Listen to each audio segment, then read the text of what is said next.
This rescue center is home to orphaned chimps or those rescued from traffickers. Many arrive here injured after falling into the trap of poachers.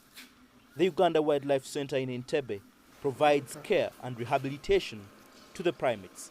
During these individual health checks, we pick samples, including blood, saliva, urine, fecal, among other samples, and we are able to screen for common diseases, including zoonotic diseases of concern, before these animals are admitted.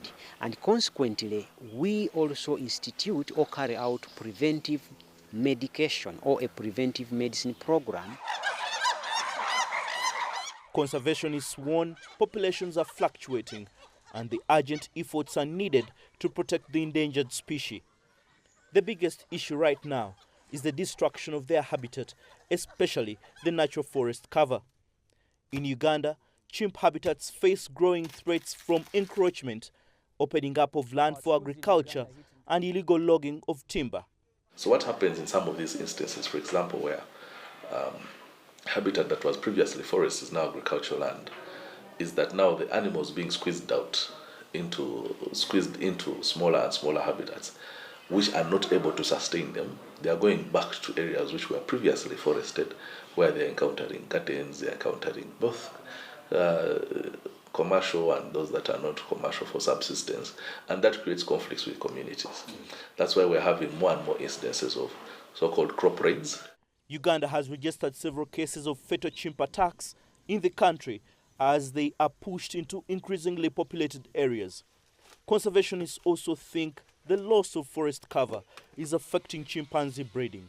For as long as the threats continue to persist over time, it is possible that as they have been extinct in the other countries, they can as well become extinct if nothing is done to halt or to reverse the threats in the habitats of these chimpanzees.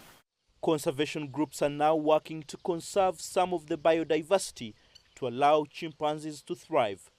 Chimpanzees are the closest living relatives to humans, sharing about 98 to 99% of our DNA. They live in communities ranging from 20 to over 150 individuals. These communities have a social structure where smaller groups are frequently created and disbanded. As interactions between humans and wildlife persist, the risk of exposure to disease on both sides is also increasing. A simple one is like the influenza virus. We get afflicted by it every once in a while, but the wildlife and the other primates are not exposed to the variations of influenza viruses that we have, and they get affected very badly, whether it is even other outbreaks of pneumonia, bacterial infections, mostly respiratory infections, and they have devastating effects on them the same way they have a lot of devastating effects on us. Climate change poses additional dangers to chimpanzees. This sanctuary at Ngamba Island has been frequently affected by rising water levels. Although it's a more secure location, scientists claim it is not as ideal as a natural habitat.